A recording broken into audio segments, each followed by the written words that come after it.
以泡面土地公闻名的南投县中寮乡石龙宫，近日被诈团相中冒名在网络平台发影片，只加入 LINE 就会定期分析沙盘报名牌。庙方接获不少信众告知，担心继续有人被诈骗，已向草屯警方报案提告妨害名誉。警方并赴石龙宫进行防诈宣导，与庙方一起提醒民众小心遭诈骗。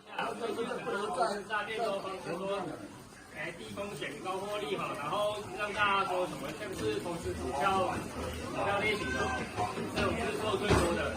那他们常做的说法就是，大家说投资做钱进去，然后说保证获利稳赚不赔。那等到你要出金的时候呢，他们就会用这种方式说什么收取保证金啊，或者是再缴1%再出金。但是当你缴那些保证金之后呢，然后他们有可能会直接失去联系，那你这个时候就会钱就会变走了。